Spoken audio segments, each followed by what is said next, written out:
이런 디지털 헬스에서 특히 과업 분석이 중요해지는데 그 이유는 뭐냐면 우리가 이런 해당되는 이해관계자들을 분석할 수 있는 굉장히 좋은 방법들이 많이 있다는 거예요. 그 중에 이제 대표적인 얘기가 요새 이제 굉장히 핫한 토픽 중에 하나가 이 디지털 피노타이핑이라고 하는 거예요. 이 디지털 피노타이핑과 하나는 디지털 페이션트 저니라고 하는 두 가지가 우리가 이 디지털 헬스에서의 과업 분석에서 특히 유용하게 사용이 돼요. 그럼 디지털 피노타이핑의 반대말은 뭐냐? 지노타이핑이에요. 지노타이핑은 유전자예요. 그러니까 여러분들이 태어나기 전에 이미 여러분들의 몸에 있는 많은 특성들과 여러분들의 멘탈에 있는 많은 특성들은 유전자에 있어서 이미 정해져 있어요. 그러면 그러한 부분에 대한 걸 갖다 분석하고 하는 게 뭐 게놈 지도를 만들고 여러분들의 개인의 유전자 지도를 가지고 여러분들이 갖다 파악할 수 있어요. 피노타이핑은 뭐냐? 그게 아니라 실제 여러분들의 일상생활에서의 데이터. 대표적인 거 얼마나 많이 걸었어요 오늘? 또 오늘 활동량은 얼마나 됐어요? 그 다음에 오늘 깨어있는 시간은 얼마나 됐고 잠자는 동안은 몇 시간이나 됐고 수면의 퀄리티는 어떤 정도였어요? 우리가 디지털 피노타이핑이라고 하는 굉장히 효과적인 그런 과업 분석 방법이 가능해졌어요. 왜? 우리 스마트폰과 웨어러블과 이러한 것들이 우리 생활에 많이 보급되기 시작했기 때문에.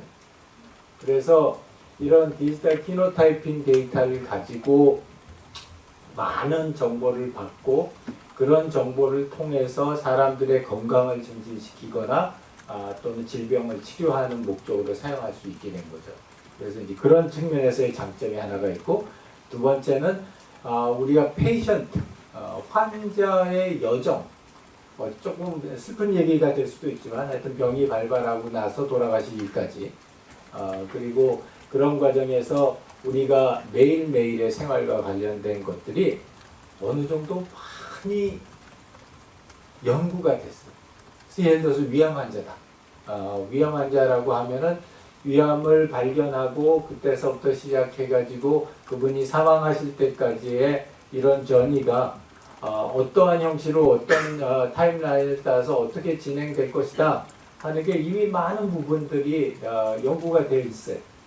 그렇기 때문에 이런 걸 통해서 우리가 맨 땅에 헤딩을 하지 않더라도 이미 많은 부분 이런 우리 사용자 분석에 대한 자료들이 만들어져 있다.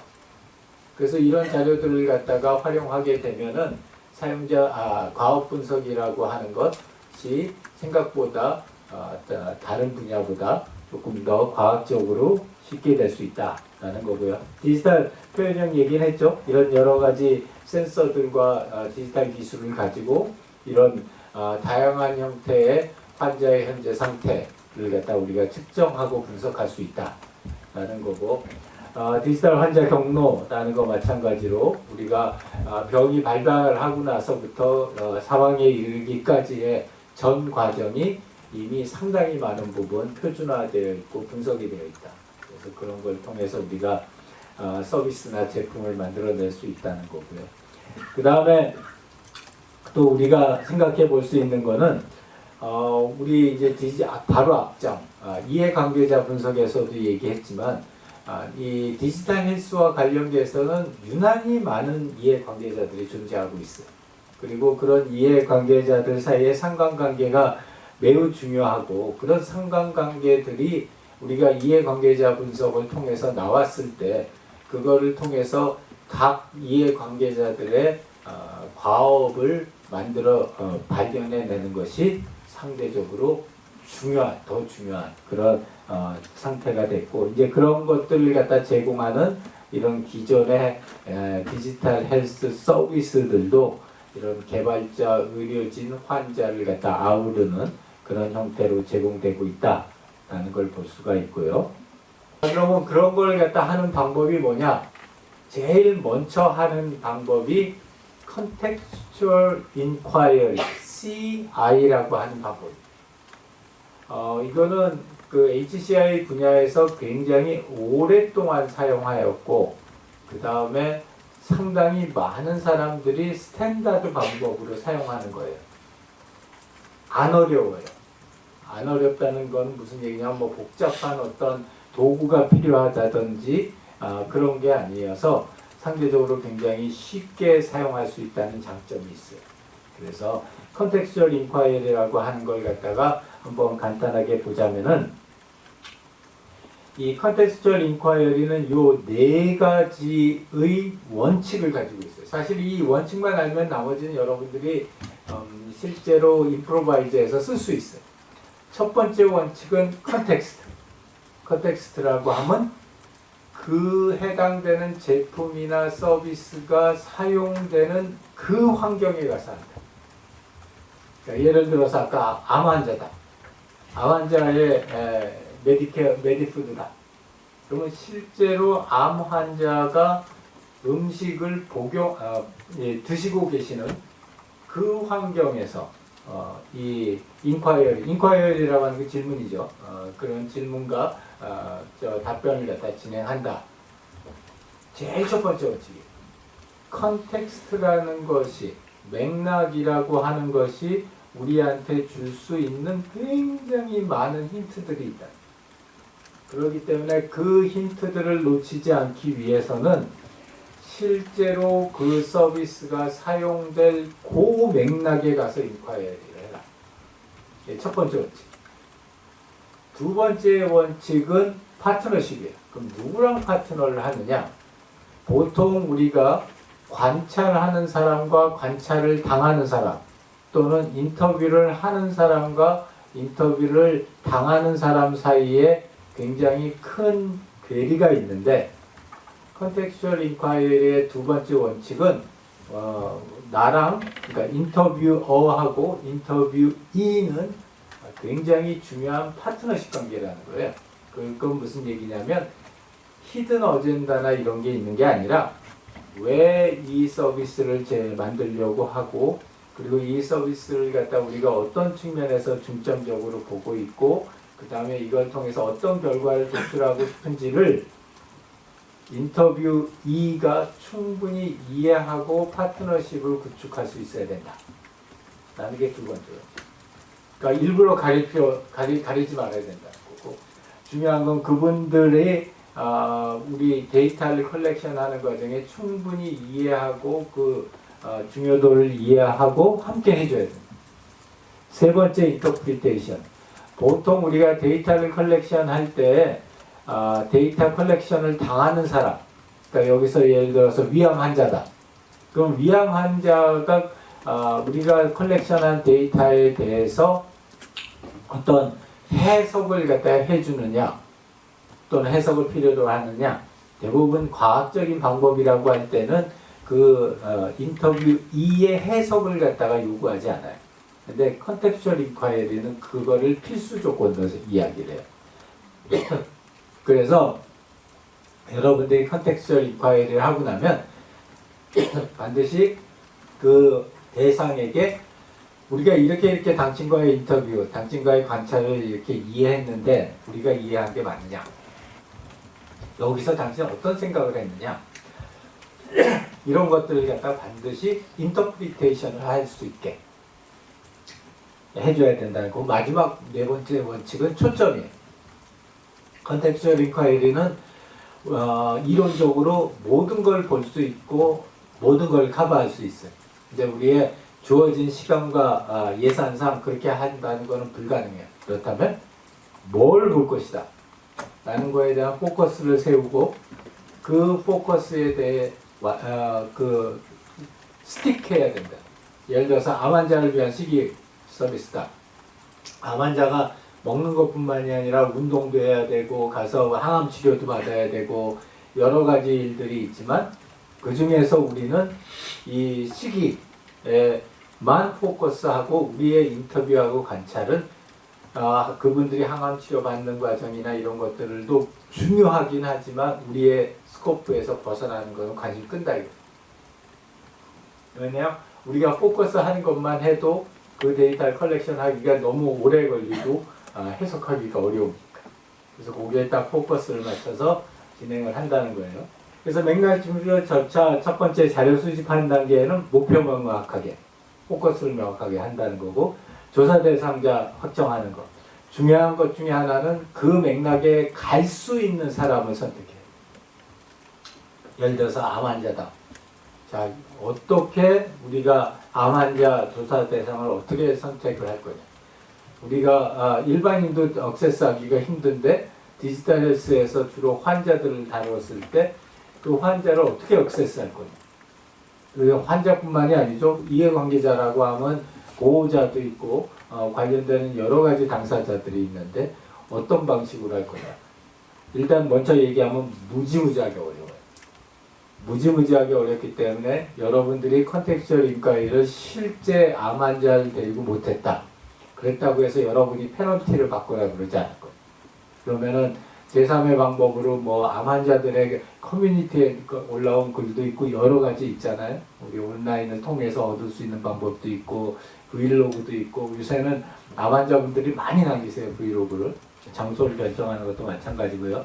일정을 잡거나 조사팀을 구성하는 거나 이러한 것들은 다 굉장히 스트레이트포워드하게 진행될 수 있어요.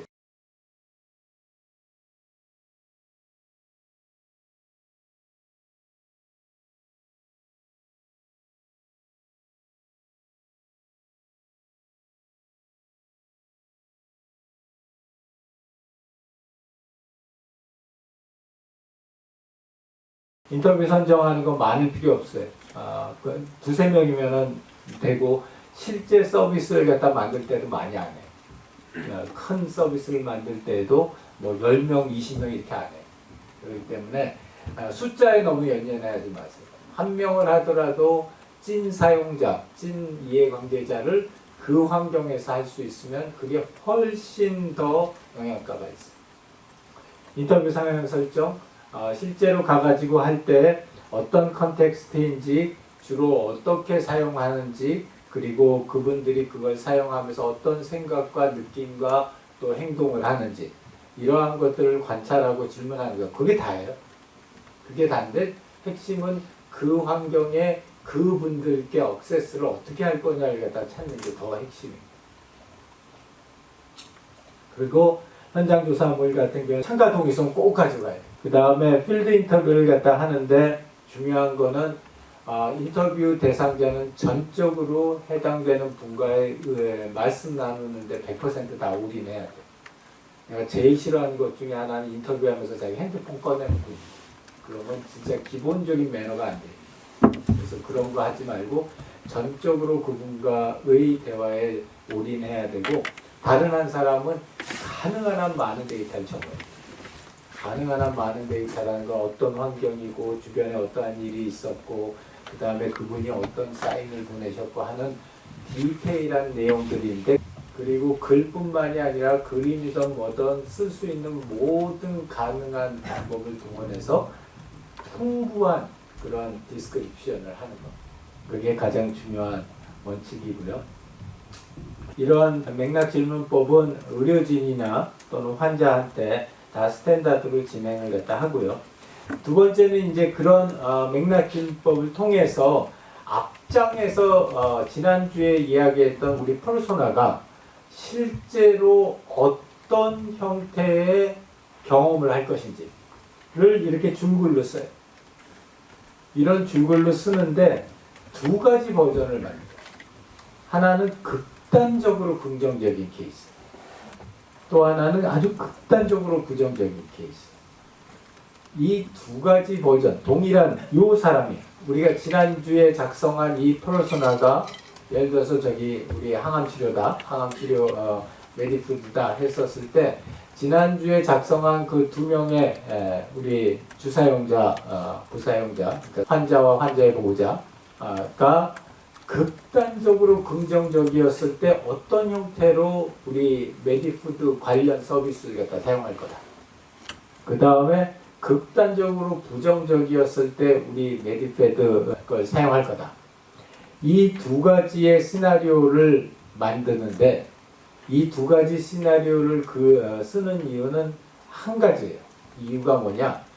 임팩 어널리시스라는 걸 하기 위해서요. 그게 뭐냐면 이제 여기는 굉장히 극단적으로 긍정적인 경험이잖아요. 여기는 극단적으로 부정적인 경험이란 말이에요. 그러면 긍정적인 경험과 부정적인 경험, 어떤 사람이 했었을 때 이 긍정적이거나 부정적인 거에 임팩을 미치는 요소들이 어떤 요소들이 있나? 그 요소들을 파악하기 위한 거예요. 그게 우리 과학 분석에서 가장 핵심적으로 생각하고 있는 목표예요. 즉, 이 주사용자, 부사용자가 우리 시스템을 사용하면서 서비스를 사용하면서 무지무지하게 긍정적인 경험을 할 수도 있고 무지무지하게 부정적인 경험을 할 수도 있는데 이 긍정적인 경험과 부정적인 경험을 나누는데 큰 영향을 미치는 피처들이 뭐가 있는지 그걸 찾아내는 거예요. 그 중에는 여러분들이 만드는 제품이나 서비스 때문에 영향을 받을 수도 있고 그거랑 상관없이 어떤 사용자의 특성에 의해서 차이가 날 수도 있고 또는 어떤 환경적인 요소들 때문에 그 차이가 날 수도 있어요. 그러나 또는 우리 사용자 또는 이해관계자들의 행동에 의해서 차이가 날 수도 있어요.